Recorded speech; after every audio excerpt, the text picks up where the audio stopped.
Well, going straight for the minister sounds a bit strange, but it's very nice to be here electronically. I'm afraid the days are very difficult. We have a law passing in Parliament, and I have to be to the Parliament, which beats anything else in my agenda, unfortunately. The Greek strategy for energy is quite clear. We want to go to the green transition as fast as possible based on our competitive advantage of renewables and on our competitive advantage in terms of geopolitical position as a country connecting different continents, essentially, with South Europe and the rest of Europe.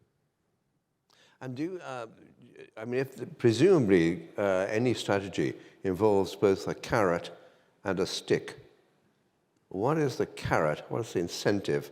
And what is the stick? What is the punishment?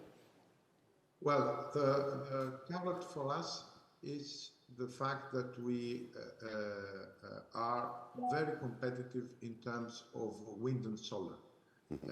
We have some of the best solar in Europe, and we also have the best, I would say, together with a small part outside Gascony, the best offshore wind in the Mediterranean. And in the wider region, I would say. Thus, we have as a carrot our competitive advantage, and the stick for everybody is the geopolitical, I would say, the geopolitical uncertainties, which are rising as time progresses. And geopolitical uncertainties means that having large energy production from renewables within Europe and with all the connections and the security that provides is an answer towards the threats of geopolitical uncertainty. Very interesting. I mean, do you think should you have started earlier? I mean, you've had wonderful sunshine in Greece forever. But when did you really start looking for solar energy? Well, we started earlier, but the real difficulty for a smaller country that has to incorporate technologies that by definition are created, many of them elsewhere.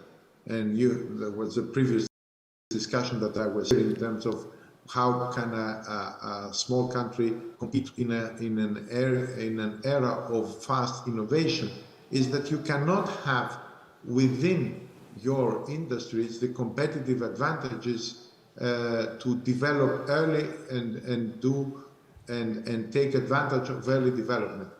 And we are now incorporating renewables very fast. We have incorporated renewables in the past, but with much higher prices, and we are paying for that at this moment. And in offshore wind, what we are trying to do is be ready at the right moment.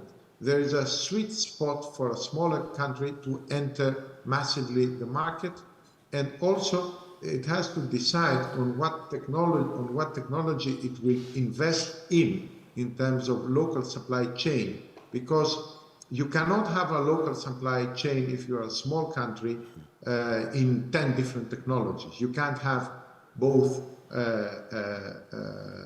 technologies in wind, in air, in offshore wind, in onshore wind, in